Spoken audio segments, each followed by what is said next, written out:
है कि आरएसएस के लोगों का, सरसंघचालक जी का या होसबोले जी का स्टेटमेंट जो आया कि पाकिस्तान से बात के दरवाजे खुले रखने चाहिए। क्या लगता है कि कुछ डिफरेंसेस हैं बीजेपी और आरएसएस में अभी भी? बिल्कुल है, डेफिनेटली है, बिल्कुल है। मोदी साहब के स्टाइल ऑफ फंक्शनिंग को लेकर मतभेद हैं। तो जो अभी हुआ है, जो पाकिस्तान को लेके एक नई मोहब्बत जागी है जो आरएसएस के मन में,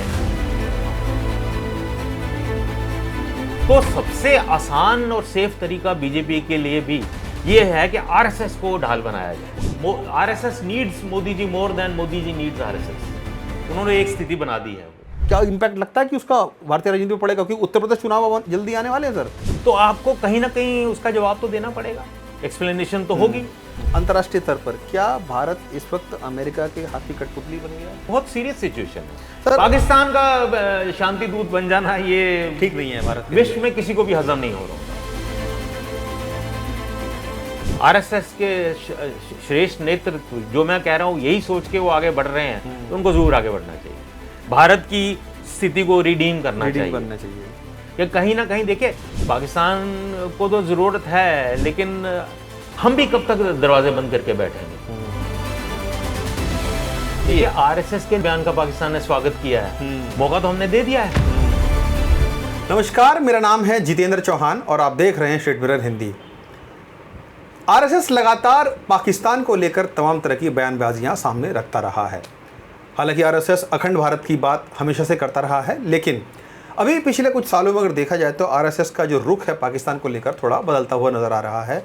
चाहे दत्तात्रेय होसबोले के बयानों को देख ले, या फिर अभी हाल फिलहाल में आरएसएस संघचालक जो प्रमुख हैं मोहन भागवत साहब, उनका बयान आया है पाकिस्तान को लेकर ही कि दरवाजे खुले रखने चाहिए। पाकिस्तान को लेकर भारत की जो सरकार की नीति है वो बेहद स्पष्ट है कि टेररिज्म और टॉक्स एक साथ नहीं चल सकती हैं। आखिर इन सब बयानों के मायने क्या हैं? पाकिस्तान को लेकर आरएसएस लगातार अपना रुख क्यों बदल रहा है? क्या उनके बयानों के सियासी मायने हैं? जो कि भारत सरकार स्पष्ट कर चुकी है कि पाकिस्तान से कोई बातचीत नहीं होगी, ऑपरेशन सिंदूर अभी भी जारी है। हम इस पर बात करेंगे कि आखिर आरएसएस के मन में चल क्या रहा है, वो किस तरह की राजनीति को नया एक आयाम देने का प्रयास कर रहे हैं, कौन से नए वो जो एक गणित है बैठाने का प्रयास कर रहा है, क्योंकि सब जानते हैं कि इस वक्त पाकिस्तान की स्थिति क्या बनी हुई है, भारत की स्थिति पूरे विश्व में किस तरह की बनी हुई है। इन्हीं सब पर हम चर्चा करेंगे। मेरे साथ बेहद खास मेहमान मौजूद हैं जो आरएसएस की विचारधारा को समझते भी हैं और लंबे समय तक जो देखा है उन्होंने कि किस तरह से बदलाव आरएसएस की विचारधारा में आया है। वरिष्ठ पत्रकार अनिल आनंद जी मेरे साथ हैं, जो लगातार उनको लेकर लिखते भी रहे हैं आरएसएस को लेकर अखबारों में, और बहुत लंबे समय तक राजनीति को कवर भी किया है। अनिल सर, बहुत स्वागत है स्टेट मिरर हिंदी में। धन्यवाद। अनिल सर, आपने लगातार लिखा भी है और बहुत लंबे समय तक आपने भारतीय राजनीति को कवर भी किया है एज ए पत्रकार के नाते। सर, जो आरएसएस की विचारधारा थी वो देश में एक अलग तरीके से देखी जाती है, और पिछले 12 सालों में हमने देखा है कि जब से बीजेपी की सरकार आई है तो देश की राजनीति में एक नया टर्न अराउंड देखने को मिला है। आरएसएस की भी सोच में थोड़ा डिफरेंसेस आए हैं, कई बार मतभेद सामने आए। हमने देखा कि बीजेपी की जो विचारधारा है आरएसएस से कभी कार मिलती नहीं खाई, कई सारे मुद्दों पर लेकर आमने सामने भी आए ये लोग। लेकिन जिस तरीके से भारतीय राजनीति का इस वक्त मूल स्वरूप बना हुआ है, जो कि है राष्ट्रवाद, आरएसएस भी अपने आपको राष्ट्रवाद का संगठन कहती है और बीजेपी तो है ही है। लेकिन सर, पाकिस्तान को लेकर जिस तरीके की आरएसएस और बीजेपी के बीच में एक खींचतान सी हम देख रहे हैं, एक मतलब कैट फाइट तो खैर नहीं कहूँगा मैं, लेकिन हाँ, विचारों को लेकर शायद कुछ अलग अलग दोनों नज़र आ रहे हैं। चाहे दत्तात्रेय होसबोले साहब हो जो सेकंड नंबर आते हैं, फिर मोहन भागवत साहब हो जो कि संघ प्रमुख हैं, उनके इन बयानों को आप किस तरह देखते हैं कि बातचीत के रास्ते हमेशा खुले रहने चाहिए, और दुश्मन तो खैर पाकिस्तान भारत पहले से बने हुए हैं, लेकिन चूँकि पड़ोसी हैं, आप इनके इन हालिया बयानों को किस तरह देखते हैं, किस तरह आंकते हैं एक विशेषज्ञ के तौर पर? देखिए, पहले तो ये आपको मान के चलना चाहिए, आरएसएस और बीजेपी का मतभेद तो हो सकता है, मनभेद नहीं हो सकता। बिल्कुल। उसका एक कारण है कि बीजेपी एक शिशु है आरएसएस का।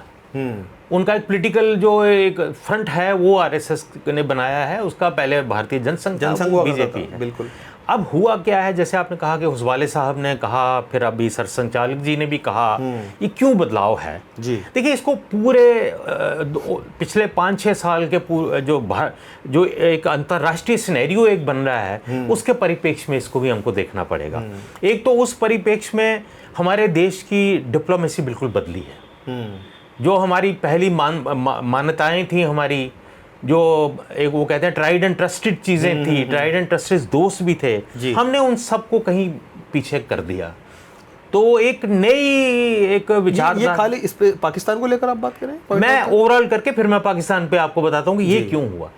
ये जो मैं ओवरऑल की बात कर रहा हूँ, पाकिस्तान उसमें इस वक्त केंद्र बिंदु है। जिस तरह से पाकिस्तान पिछले जब ये कॉन्फ्लिक्ट जब हुआ है, जो अभी भी जंग चल रही है जी, अमेरिका और ईरान और इजराइल की, तो इसमें पाकिस्तान एक खामखा का हीरो बन के निकल गया। वो किसने हीरो बनाया, क्यों बनाया, ये एक अलग एक डिबेट है, लेकिन हम उस पर चर्चा कर सकते हैं कि आज वो देश में थोड़ा सा भटक रहा हूँ, लेकिन जरूरी है जी, वो देश जिसको केंद्र बिंदु कहा जाता था या दाता कहा जाता था टेररिज्म का या आतंकवाद का, वो आज शांति दूत बना हुआ है। इससे बड़ी विडंबना कोई हो ही नहीं सकती। और जो शांति दूत है, जो गांधी और गौतम की धरती है, बिल्कुल हम दरकिनार हैं। अब आपको आरएसएस के नेताओं की जो नई जो उनकी भाषा आई है, इस परिप्रेक्ष्य में आपको देखना होगा उसको कि बड़ी बात बता रही। ये इसलिए आई कि डिप्लोमेसी की धुरी जो हमारी तो बिल्कुल बदल गई। अंतर्राष्ट्रीय भी सिनेरियो काफ़ी चेंज हुआ है, खासकर इस युद्ध के बाद, खासकर ट्रंप 2.0 आने के बाद बहुत बदला है। और हमने अपना सारा का सारा दारोमदार जो है वो अमेरिका पे और ट्रंप पे कर दिया। उसके कारण मुझे लगता है एक तो विचारधारिक धारा के कारण बहुत ज़्यादा है, क्योंकि अभी तो यूएसएसआर खत्म हो गया, लेफ्ट आइडियोलॉजी ऑलमोस्ट खत्म हो चुकी है। जो हमारे यहाँ आखिरी चिन्ह था केरल, वो हार गए। बिल्कुल। लेकिन कहीं ना कहीं आरएसएस और जो हमारी आज मौजूदा सरकार है, इनके जहन में कहीं ना, क्योंकि आप जिस तरह से बचपन से पढ़ के निकले होते हैं, वो इंप्रेशंस आपके माइंड में रहते हैं। बिल्कुल। तो कहीं ना कहीं वो लेफ्ट विचारधारा इनके दिमाग में थी कि उनके खिलाफ लड़ाई हमारी सजग चल रही है, 70 साल से लड़ रहे हैं। तो वो एक इम्प्रिंट इनके दिमाग में रहा होगा, जिसको लेके अच्छा दूसरा ये भी गाना कि चूंकि राइट विंग है, राइट विंग का झुकाव हमेशा हमारा इनका अमेरिका की तरफ पहले भी रहा है। तो अब चूंकि सरकार आ गई, एक मजबूत प्रधानमंत्री राइट विंग का बन गया, तो उन्होंने बाकी खाने सारे बंद कर दिए, विच इज जो डिप्लोमेटिकली गलत है। हमें देश के हित में क्या है, वो सब कौन हमारा भला कर सकता है, हमको हर आदमी को दोस्त सोचना है। तो वो ट्राइड एंड ट्रस्टेड हमने छोड़ दिए। उसी परिप्रेक्ष्य में अब अमेरिका इस बहुत बड़ी पृष्ठभूमि में हमारी उभर के आ गया सारे का सारा। हमारा दारोमदार बहुत था, लेकिन कहीं ना कहीं जो सिनेरियो बदला है, एक तो ये हुआ कि पाकिस्तान का उदय हो गया अचानक ही, और अजीब तरीके से, जो मतलब समझा पाना भी बड़ा मुश्किल होगा। उसका एक समझ तो ये आती है, या हम उसको ये भी कह सकते हैं कि भारत की शायद कूटनीतिक हार भी है एक तरीके से। बिल्कुल जाहिर है उसकी कूटनीतिक हार है, और कहीं ना कहीं अमेरिका कोशिश कर रहा है कि कूटनीति में भी, और सब कॉन्टिनेंट जो हमारा है, इंडियन सब कॉन्टिनेंट, इसमें भी कहीं ना कहीं भारत को नीचा दिखाने की कोशिश हो रही है। जो हमारी सरकार को समझ तो आ रही होगी, लेकिन कुछ क्या कंपल्शंस हैं, क्यों नहीं कर पा रहे हैं। तो कहीं इन सारे परिप्रेक्ष्य में, और दूसरा डोनाल्ड ट्रंप साहब का एक बहुत बड़ा जो ख्वाब है, अपने आप को पीसनिक देखते हैं, वो शांति के दूत देखते हैं अपने आप को। शांति का दूत कार्य से होगा, शब्दों से नहीं होगा। बिल्कुल। कार्य जो हैं वो विपरीत दिशा में जा रहे हैं, उनके विध्वंसक हो गए हैं। तो हर जगह वो ट्राई करते रहते हैं। शायद यहाँ भी कहीं वो ट्राई कर रहे हैं कि एक तो पाकिस्तान को बढ़ावा दे दिया उन्होंने, कहीं ये भी उनकी सोच रही होगी कि पाकिस्तान को चाइना के वर्चस्व से निकालना है, जो नामुमकिन है, मुश्किल होगा। जैसे चाइना पाकिस्तान को अमेरिका के वर्चस्व से नहीं निकाल सकता, वो चाइना के वर्चस्व भी नहीं निकलेगा। हालांकि जो आप बात कह रहे हैं सर, वो बिल्कुल सही है, लेकिन हम चूंकि आरएसएस को लेकर थोड़ा सा विचार कर रहे हैं कि आखिर ऐसा क्यों हो रहा है, अगर हम उस परिप्रेक्ष्य में समझना चाहें तो मैं उसी पे आ रहा हूँ। अब ये है कि अब कहीं ना कहीं जो शांति दूत बनने की जो उनकी ख्वाहिश है, उसमें एक पड़ाव बड़ा दुनिया के नक्शे पे पड़ाव है, भारत और पाकिस्तान का जो तनाव है। ये एक बहुत बड़ा बिंदु है, ये फ्लैश पॉइंट भी कई लोग कहते हैं, आप बहुत बड़ा फ्लैश पॉइंट भी बन सकता है अगर संभला नहीं। लेकिन चूंकि पाकिस्तान इस वक्त और चीज़ों में उलझ गया है, वो इतनी ज़्यादा ऊंचे इस वक्त वो ज़्यादा सीरियस स्थिति नहीं है, लेकिन ये फ्लैश पॉइंट है। तो कहीं ना कहीं इस फ्लैश पॉइंट को कैश करके शांति के दूत की एक सीढ़ी और चढ़ने की कोशिश में कहीं एक कारण तो ये हो सकता है कि आरएसएस के लोगों का, सरसंघचालक जी का या हुस्बुल्लाह जी का स्टेटमेंट जो आया कि पाकिस्तान से बात के दरवाजे खुले रखने चाहिए, वो एक रीज़न तो ये होता है कि अमेरिकन प्रेशर हो सकता है उनके ऊपर भी, सरकार के ऊपर, आरएसएस के ऊपर। हाँ जी, बिल्कुल बिल्कुल अमेरिकन प्रेशर। मैं उसका भी आपको रीज़न बताता हूँ। उसका रीज़न ये आप बताओ कि आरएसएस की बहुत गतिविधि है अमेरिका के अंदर जब से मोदी सरकार बनी है। हमारे राम माधव जी तो परमानेंटली करीबन हर महीने वहाँ होते हैं, कई कार्यक्रम आरएसएस के या फ्रेंड्स ऑफ बीजेपी के वहाँ पे होते हैं। तो अगर वो अपनी ज़मीन आपको वहाँ दे रहे हैं, फैसिलिटेट कर रहे हैं, तो मुमकिन है, ये पॉसिबल भी है कि कहीं ना कहीं वो आपके दबाव भी डाल सकते हैं कि वाह हम आपको जगह दे रहे हैं तो आपको भी हमारी सुननी पड़ेगी। मतलब आरएसएस के ऊपर भी अमेरिका का इन्फ्लुएंस ये बिल्कुल आप रूल आउट नहीं कर सकते, ये रूल आउट नहीं कर सकते। और एक दूसरा प्रेशर कहाँ हो सकता है, हमारी सरकार के ऊपर तो है ही, वो तो हम अभी भी देख रहे हैं किस तरह से हमारे समुद्री जहाज़ों पे अटैक हुआ, 3 भारतीयों को, निहत्थे भारतीयों को, इनोसेंट प्रोफेशनल्स थे बेचारे बच्चे, उनको मार दिया गया। दूसरा ये भी हो सकता है कहीं ना कहीं अगर सरकार पे दबाव होगा कि पाकिस्तान से आपने बात करनी है, तो सरकार बहुत एक कट्टर लाइन ले चुकी है पाकिस्तान के फ्रंट पे पिछले 2014 के बाद से। जैसे आपने शुरू में कहा भी कि talks and terror can not take place together, बंदूक और जुबान इकट्ठी नहीं चल सकती। तो इसलिए अब वो एक बहुत ही कट्टर एक लाइन ले चुके हैं। उसके बिना पे उन्होंने बहुत सारे इलेक्शन भी जीते हैं, जो एक उन्होंने नेशनलिज्म का, एक राष्ट्रवाद का पूरे का पूरा नींव जो है वो पाकिस्तान धुरी है, बिल्कुल इस सरकार की राष्ट्रवाद की धुरी वहीं पे है। चाहे वो उसके बाद जैसे भी होता, पहलगाम अटैक हुआ तो और हमारा स्टाइडेंट हो गया। अब अगर कहीं ना कहीं अमेरिकन दबाव बन रहा है कि आपको नहीं, आप पाकिस्तान से बात करनी होगी, आपको अमेरिका दबाव बना रहा है या पाकिस्तान अपना एक रोल प्ले कर रहा है इसमें? मैं थोड़ा जो मेरे समझ में आता है, क्या पाकिस्तान भी मौका उसने ढूंढ लिया है कि जिस तरीके से भारत ने हमको अलग थलग किया और पूरे विश्व में हमें टेररिज्म के नाम पर बदनाम किया है भी वो इस तरीके से, और यूएन में भी कई तरह के रेजोल्यूशन पास कराने के भारत ने प्रयास किया कि टेररिस्ट स्टेट घोषित करा जाए, एफटीए इन पे लगाया जाए और बहुत तरह के प्रतिबंध लगाए जाएं, और पाकिस्तान अलग थलग पड़ा हुआ था, चाहे वो किसी भी फ्रंट पर हो।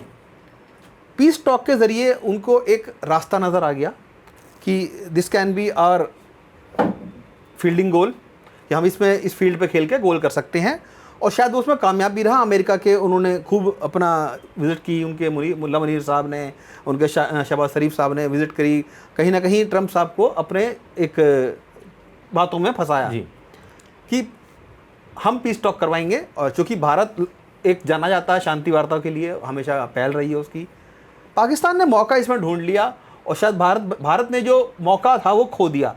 क्योंकि भारत का जो स्टैंड रहा है बड़ा न्यूट्रल सा रहा, क्योंकि इजराइल उसका दोस्त है, ईरान से दोस्ती अच्छी खासी थी, अमेरिका को वो नाराज़ करना नहीं चाहते हैं। तो इसमें पाकिस्तान के लिए एक विन विन सिचुएशन बन गई, और शायद भारत के लिए उसमें एक रास्ता बड़ा डैमेज के तौर पर देखा। देखिए, भारतीय सरकार की एक बहुत बड़ी उपलब्धि रही है कि पाकिस्तान को अंतर्राष्ट्रीय सतह पे हमने बिल्कुल आइसोलेट कर दिया, अकेला अलग थलग पड़ गया। लेकिन ट्रंप के 2-0 आने के बाद और सब्सिक्वेंट जिस तरह से वो बहुत ज़्यादा एग्रेसिव हो गए और भारत को ज़्यादा टारगेट कर रहे हैं, उसमें कहीं ना कहीं नेचुरल तौर पे उनको पाकिस्तान नज़र आया जिसको वो दूरी बना के खेल सकते हैं। और आपने सही फरमाया, पाकिस्तान के लिए आइसोलेशन में निकलने के लिए वो भी एक खिड़की ढूंढ रहे थे, एक स्पेस ढूंढ रहे थे। वो अमेरिका ने उनको दिलो, पाकिस्तान मांग रहा था, मिलेगी नहीं मिलेगी वो कोई मैटर ही नहीं करता, पाकिस्तान कहीं मैटर नहीं करता। ये सारे का सारा किया धरा ट्रंप साहब का है और अमेरिका का है। सिर्फ उनके लिए एक अपॉर्चुनिटी बन गई पाकिस्तान के लिए, जिसको शायद वो दोनों हाथों से पकड़ लें, इनकैश भी करें। तो फिर आते हैं हम आरएसएस की स्टेटमेंट्स पे। अब इस सरकार पे अगर दबाव होगा, और जाहिर है होगा, क्योंकि और बाकी इश्यूज पे भी है, इकोनॉमिक इश्यूज पे है, तो इस पे भी उन्होंने कहीं ना कहीं कहा पाकिस्तान, देखिए पाकिस्तान बहुत बड़ा पीस एफर्ट कर रहा है और रोज कहते हैं कि पीस एग्रीमेंट होने वाला है, फिर छूट जाता है, तो आप भी बात करिए उनसे। तो हम इतने बढ़ चुके हैं, इसमें सरकार ने इतना ज़्यादा आगे बढ़ चुके हैं उस पर पाकिस्तान को आइसोलेट करने में, और बिल्कुल कटर स्टैंड ले लिया कि कोई बात नहीं करेंगे, सब कुछ बंद कर दिया जाएगा, दरवाजे खिड़कियां बंद कर कहीं दिए ऐसा तो जाएंगे। नहीं सर कि जो स्टैंड भारत सरकार ने ले लिया है कि हम बिल्कुल बातचीत नहीं करेंगे, भारत के लिए भी कहीं ना कहीं दरवाजे बंद हो जाने वाले टाइम में बात होगी? नहीं, ऐसा तो नहीं है, लेकिन ये दरवाजा खोलने के लिए जो कोशिश इनकी तरफ से हो सकती है, अब मोदी जी या उनका कोई सीनियर मंत्री, वरिष्ठ मंत्री या इवन बीजेपी के प्रेसिडेंट भी, वो कोई उठ के अब इतनी जल्दी से एकदम से ये नहीं कह सकता कि हम पाकिस्तान से बातचीत करने जा रहे हैं या ट्रैक 2 शुरू कर रहे हैं हम, या कोई पत्रकारों का डेलीगेशन भेज रहे हैं जैसे पहले हो रहा था। तो सबसे आसान और सेफ तरीका बीजेपी के लिए भी ये है कि आरएसएस को ढाल बनाया जाए। या ये आपको लगता है कि सर, चूंकि हम देख रहे हैं कि कई, जैसे आपने भी बोला कि मतभेद हो सकते हैं, मनभेद नहीं हो सकते, क्या इस वक्त बीजेपी और आरएसएस में विचारधाराओं को लेकर कुछ मतभेद नज़र आते हैं आपको? और यही कारण है कि लगातार हम मंच से सुन भी रहे हैं आरएसएस के कि पाकिस्तान को लेकर एक पॉजिटिव साइन आउट वो दे रहे हैं कि हाँ, you should talk with Pakistan, इस तरह चीज़ें नहीं चलेंगी। क्या लगता है कि कुछ डिफरेंसेस हैं बीजेपी और आरएसएस में अभी भी मोदी साहब की जो कूटनीति को लेकर खास तौर से? बिल्कुल है, बिल्कुल है। मोदी साहब के स्टाइल ऑफ फंक्शनिंग को लेके मतभेद हैं। इसमें ये बिल्कुल कहा जा सकता है, जो बातें हम सुनते रहते हैं दोनों तरफ से, दोनों पक्षों से बातचीत करने के बाद भी, वो जरूरी है। लेकिन अगर आप कहो कि बेसिक इश्यूज पे मतभेद है, वो मैं नहीं मानने को तैयार हूँ। उसमें पाकिस्तान वाले इशू पे भी, या जिस तरह कट्टरता का बात होती है या कम्युनल लाइन एक लीजिए, उस पर कोई मतभेद नहीं है, उसमें मनभेद भी नहीं है। लेकिन सरकार के स्टाइल पे, काम करने के स्टाइल डेफिनेटली है, डेफिनेटली है। मैं एक और आरएसएस को और मोदी जी के रिलेशनशिप में मैंने कई बार उस पर जिक्र भी किया, लिखा भी है कि मोदी जी ने 10 साल में, 12 साल में एक ऐसी स्थिति पैदा कर दी है जहां पे मैं उसको इंग्लिश में अगर सेंटेंस बोलूं, हाँ हाँ बिल्कुल, RSS needs Modi ji more than Modi ji needs RSS. उन्होंने एक स्थिति बना दी है वो। अब उस स्थिति में कहीं ना कहीं अगर वो आरएसएस को उनकी जरूरत है या उनको आरएसएस की जरूरत है, तो उसी परिप्रेक्ष्य में इस सारी डेवलपमेंट को देखना पूरक भी कह सकते हैं। तो जो अभी हुआ है, जो पाकिस्तान को लेके एक नई एक मोहब्बत जागी है जो आरएसएस के मन में, तो हालांकि बड़ी गार्डेड है। आज जो सरसंघचालक जी ने भी कहा, उनका नहीं, उन्होंने पीपल टू पीपल बात करने को कहा, उनसे बात करने की। देखिए, पीपल टू पीपल बात तभी होगी जब गवर्नमेंट टू गवर्नमेंट को चैनल खुलेगा। बॉर्डर तो इन्होंने खोलने हैं, वीजास तो इन्होंने देने हैं। जैसे पहले ट्रैक 2 हो रहा था, सब लोग जा रहे थे, पॉलिटिशियंस भी आ रहे थे, मेंबर ऑफ पार्लियामेंट्स वहां से यहाँ से सब जा रहे थे, सब होता तो था। सरकार के बिना तो नहीं हो सकता ना। तो अब आरएसएस का कहना एक कवर देने वाली बात है, एक कवर फायर होता है ना एक, कि भाई किसी को, जैसे किसी को किसी ऑपरेशन पे लगाना है तो उसको कवर फायर देते हैं बचाने के लिए, पीछे से, बैक सपोर्ट पीछे से। तो एक कवर फायर की तरह मैं इसको देखता हूँ। जो या सर, ये भी लगता है कि चूंकि आरएसएस एक सांस्कृतिक संगठन माना जाता है, राष्ट्रवादी संगठन माना जाता है, भारत में उसकी एक अपनी जड़ें हैं, क्या आरएसएस भी अपना एक जो स्टैंड है या जो अपनी एक भूमिका है पूरे विश्व के तौर पर ये दिखाना चाहती कि वो एक ग्लोबल थिंक टैंक के तौर पर उभर रहा है, जिस तरीके से अमेरिका समेत कई देशों में वो अपनी जो गतिविधियां बढ़ा रहा है? राम माधव साहब आपने जिक्र किया कि लगातार विदेशी दौरों पर रहते हैं। क्या आरएसएस भी अपने आप को अब वर्ल्ड स्टैंडर्ड पे लेकर आ रहा है कि हम एक ग्लोबल थिंक टैंक बनकर उभरना चाहते हैं? क्या ये उसकी एक कवायद है कि पाकिस्तान को नाम लेकर, उनकी बातें कर कर, या दूसरे चाहे वो ईरान युद्ध की बात हो या अन्य देशों की बात हो, उनको लेकर अपने आप को एक ग्लोबली प्रेजेंस देना चाहता है? देखिए, उसकी कोशिश तो वो गाय बगाया हमेशा करते रहते हैं। अब जो पिछले 10 साल में ज्यादा हुआ है थिंक टैंक का, राम माधव जी जो थिंक टैंक चला रहे हैं, तो वो भी तो आरएसएस के ही है ना। बिल्कुल बिल्कुल, he is an RSS pointsman in BJP. बिल्कुल बिल्कुल। कल तक तो जनरल सेक्रेटरी भी थे, पॉइंट्समैन भी थे, फिर उनको जम्मू कश्मीर पे लगा दिया। विदेश का जितना विदेश नीति जो जिस चीज को आरएसएस विदेश को जिस तरह से देखते हैं, उनके विदेश सेल भी हैं, अंतर्राष्ट्रीय सेल्स भी हैं, बिल्कुल बिल्कुल। उसमें राम माधव और कई लोग बहुत बड़ा काम, बहुत एक्टिव हैं, बहुत ज्यादा काम कर रहे हैं। बिल्कुल। तो अपने यहाँ एक फैलाव करने के लिए, एक इंप्रेशन ये देने के लिए कि हम, चूंकि सरकार अब उनके साथ है, इनको भी, इन्होंने भी तो जितने मोदी जी के इंटरनेशनल प्रोग्राम 10-15 साल में हुए, जितना फैलाव हुआ, आरएसएस का बहुत बड़ा हाथ रहा है उसमें। इंडियन डायस्पोरा को इकट्ठा करना, इंडियन डायस्पोरा में अवेयरनेस क्रिएट करना इनके प्रति, मतलब इस बात में कोई दो राय नहीं है कि हाँ, ग्लोबली अपने आप को एस्टैब्लिश करना कोशिश कर रहे हैं, वो कर रहे हैं और हैं भी हैं। उसी का हिस्सा ये हो सकता है। हाँ जी, उसी का हिस्सा ये बयान हो सकता है। ये बयान मैं इसको उसका हिस्सा नहीं देखता हूँ। ये मैं ज्यादा इसको डिप्लोमेटिक और पॉलिटिकल इश्यूज से रिलेट करके देख रहा हूँ, जिसका परिप्रेक्ष्य मैंने आपको बताया कि कहीं ना कहीं, देखिए, पाकिस्तान को तो जरूरत है, लेकिन हम भी कब तक दरवाजे बंद करके बैठेंगे? पड़ोसी है ना, जैसे वाजपेयी जी की बड़ी फेमस उनकी कहावत है, उनका कहना था कि आप दोस्त तो बदल सकते हो, पड़ोसी नहीं बदल सकते आप। तो अब हम और भी अगर शायद रुक जाते हैं, लेकिन अमेरिका का प्रेशर रेजिस्ट करना हमारे लिए इस वक्त बहुत मुश्किल हो गया, क्योंकि हालात हमने ऐसे बना दिए हैं। तो मैं ज़्यादा इसको उससे जोड़ के देखता हूँ, एक बदले हुए डिप्लोमेटिक उसमें और बदली हुई जियोपॉलिटिकल जो सिनेरियो है, खासकर इस युद्ध के बाद, खाड़ी के युद्ध के बाद, कुछ न कुछ उसका सब कॉन्टिनेंट पे भी असर होता दिख रहा है, जिसका ये हिस्सा है। आप सब कॉन्टिनेंट की बात कर रहे हैं, लेकिन सर मैं उससे इधर एक सवाल करता हूं कि जो भी आरएसएस बयान दे रही है, जो कि अक्सर देखा गया कि राष्ट्रवाद की बात तो करते रहे हैं, और पाकिस्तान को लेकर बीजेपी हमेशा राजनीति की है, उसका वोटों में वो फ़ायदा भी लिया है उन्होंने। लेकिन क्या आपको लगता है कि सर जिस तरीके से आरएसएस जो अब बात कह रही है कि पाकिस्तान से बात होनी चाहिए, इसका एक गलत इम्पैक्ट भी पड़ सकता है वोटर्स पर हमारे भारत के, कि जो बीजेपी का कोर वोटर है वो कट्टरवाद की बात करता है? देखिए, लेकिन आरएसएस अगर इस तरह की बात कर रहा है कि चैनल खुले रखने चाहिए, रास्ते खुलने चाहिए, पीपल्स टू पीपल्स टॉक होनी चाहिए, क्या उसका असर भारतीय राजनीति पर नहीं पड़ेगा, उनका भारतीय वोटर्स पर, या बीजेपी के जो कोर वोटर्स हैं कि संघ तो अब अलग राह पे चल रहा है, अलग उसकी दूरी बनती जा रही है, क्या इम्पैक्ट लगता है कि उसका भारतीय राजनीति पर पड़ेगा? क्योंकि उत्तर प्रदेश चुनाव जल्दी आने वाले हैं सर, जो सबसे बड़ा डिसाइडिंग फैक्टर होंगे 29 के लिए। बिल्कुल, ये देखने वाली बात होगी। आपने बिल्कुल सही कहा। देखिए क्या होता है कि जब आप एक ड्रास्टिक स्टेप लेते हैं ना, आप एक सोच पे चल रहे हैं, एक धुरी पे चल रहे हैं, अचानक आप अपना ट्रैक बदल देते हैं, तो आपको कहीं ना कहीं उसका जवाब तो देना पड़ेगा, एक्सप्लेनेशन तो होगी। अब जमीन पे कितना होगी, वोट में कितना परिवर्तन हो पाएगा, वो डिपेंड करता है कि अपोजिशन भी कैसी होगी, किस तरह से इशू को उभारा जाएगा, किस तरह से सवाल पूछे जाएंगे। लेकिन कहीं ना कहीं मैं ये नहीं कह रहा हूं कि बाहर के लोग, अंदर खाते भी कहीं ना कहीं आरएसएस का बहुत बड़ा धड़ा है जो इससे मुतफिक नहीं होगा, सहमत नहीं होगा। वो बाहर बात नहीं करते हैं, वो शायद उनका एक सिस्टम है अपना, तो कहते हैं ना हाथी के खाने के और दिखाने के, लेकिन कहीं ना कहीं अंदर खाते भी उनको उसका चीज का जवाब देना होगा कि क्या है। क्योंकि महबूबा मुफ्ती समेत कई सारे ऐसे जो राजनीतिक दल हैं, जो चाहे कश्मीर से आते हो या दूसरे राज्यों से आते हो, वो स्वागत कर रहे हैं आरएसएस के बयान का। अब देखिए, इस बयान का तो ओवैसी ने भी स्वागत किया। बिल्कुल। अब आज की डेट में अगर आरएसएस ओवैसी और महबूबा मुफ्ती के साथ खड़ी हो गई तो जवाबदेही तो होगी।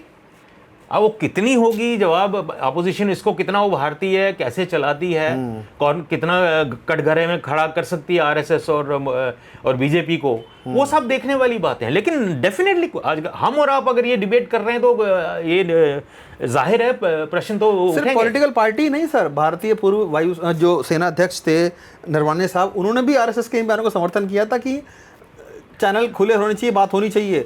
सेना प्रमुख जो पूर्व रहे हैं उन्होंने भी इस बात का समर्थन किया था। क्या लगता है कि सर, पत्रकार के नाते मैं आपसे जानना चाह रहा हूं कि इतने मतभेद, इतने डिफरेंसेस कैसे क्रिएट हो रहे हैं सर, खासतौर से आरएसएस को लेकर? और सरकार एक अलग ट्रैक पे चल रही है, आरएसएस एक अलग ट्रैक पे जाने का प्रयास कर रही है, तो ऐसे में सर आने वाले टाइम में बीजेपी के लिए शायद मुश्किलें बढ़ सकती हैं। बिल्कुल बढ़ सकती है। मैंने आपको कहा ना, ये बहुत हटके एक बात है। जैसे आपने नरवाने साहब की बात की, देखिए मैं बॉर्डर स्टेट जम्मू कश्मीर का रहने वाला हूँ जी, तो मिलिटेंसी से पहले से हम पत्रकारिता में उसको देखते आ रहे हैं क्या होता है क्या, और फौज से भी हमारा बड़ा राबिता रहा है। हमारी शुरुआत की रिपोर्टिंग वहाँ तो आर्मी की रिपोर्टिंग बिल्कुल यहाँ आने के बाद भी डिफेंस भी कवर करते रहे, सब कुछ देखा हमने। फौज के जो कमांडर्स थे या बड़े लोग थे या सिक्योरिटी अपरेटस के, उनका हमेशा मानना था कि हमारा एक लिमिटेड रोल है, हम स्थिति को एक जगह तक लेके नॉर्मल करके ले जा सकते हैं, उसके बाद पॉलिटिकल सिस्टम और बाकी चीजें जो हैं डिप्लोमेसी वो काम आएंगी। उनका हमेशा यही मानना था जो नरवाने साहब ने अब कहा। वो थॉट प्रोसेस 10 साल में कुछ दब के रह गई, क्योंकि अलग तरीके की राजनीति, अलग तरीके का एक डिस्कोर्स चला, इसलिए वो दब के रह गया। उसके अलावा for all times to come फौज नहीं लड़ाई कर पाएगी। आपकी अंदर की लड़ाई है ना हमारी, या तो एनिमी के साथ लड़ना है, दुश्मन के साथ लड़ना है, तो वो उसके लिए तैयार होते हैं। तो इसलिए कहीं ना किसी जगह पे मेरा मानना है कि मेरा तजर्बा भी ये कहता है, किसी ना किसी लेवल पे आगे कहीं ना कहीं एक आपको खिड़की खोलनी पड़ेगी। वो शायद उसी की कवायद भी है। उसका कारण जो भी रहे हो जो हमने गिनाए हैं। हाँ बिल्कुल सर। इसमें सर एक सवाल बहुत महत्वपूर्ण बन जाता है कि जिस तरीके से लगातार आरएसएस ये बात जो कह रही है, क्या आपको लगता है कि आने वाले टाइम में जो भारतीय विदेश कूटनीति है पाकिस्तान को लेकर कुछ बदल सकती है? शायद कोई ओपन किया जा सकता है डोर्स को कि हाँ लेट्स सिट एंड टॉक्स। क्या आपको लगता है कि ऐसी पॉसिबिलिटी नज़र आती है? क्योंकि आरएसएस लगातार जो बयान कह रहा है, ज़ाहिर तौर पर चाहे भागवत साहब बोलें, होसबोले साहब बोलें, उनके मायने बहुत होते हैं सर, बहुत मायने होते हैं, और सरकार पे कहीं ना कहीं डायरेक्ट उसका इम्पैक्ट पड़ता है। क्या आपको लगता है पत्रकार के नाते कि हाँ कोई बड़ा यूटर्न सरकार भी ले सकती है? देखिए इसीलिए तो कवायद हुई है मेरा मानना, जब मैंने आपको कहा कि भूमिका बनाई जा रही है, मैंने भूमिका बनाई जा रही है या कवर फायर। कल को मोदी जी अपने कंधे पे ना ले, चूंकि एक बहुत दूर तक जा चुके हैं वो, तो वो कहेंगे कि आरएसएस हमारा तो वो सबसे बड़ा संगठन है, हमारा नेशनलिस्टिक है, सब कुछ है। अगर उनकी ये फीलिंग है तो हमें इस पर गौर करना पड़ेगा, हम अनसुना कैसे कर सकते हैं। तो कहीं ना कहीं एक भूमिका बनाई जा रही है, आपने सही शब्द इस्तेमाल किया। और ये हो सकता है कल को सबसे जो ज्यादा काम जो करने वाली है इस पर वो अमेरिकन प्रेशर ही है। अनलेस एंड अनटिल ट्रम्प साहब हर 12 घंटे में बदल जाते हैं, कोई और स्टैंड ले लें इस सब कॉन्टिनेंट को क्या आपको लगता है सर, मैं ये थोड़ा सा एक पत्रकार के नाते आपसे समझना चाहता हूँ, अंतर्राष्ट्रीय स्तर पर क्या भारत इस वक्त अमेरिका के हाथी कठपुतली बन गया है?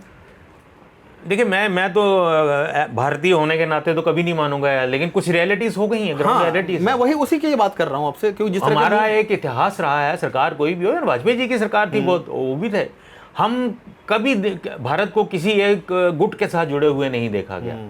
हमारा एक अपना अस्तित्व था। हाँ, देश के फायदे के लिए यूएसएसआर भी हमारा दोस्त रहा, कहीं ज्यादा अच्छा दोस्त। अमेरिका तो हमारा कभी दोस्त रहा ही नहीं, फिर भी जब अच्छे रिलेशन रहे, बुरे कभी नहीं थे। चाइना के साथ थोड़ा बहुत तलखी थी बीच में, उनके से भी अच्छे रिलेशन हुए, इकोनॉमिक रिलेशन भी बन गए।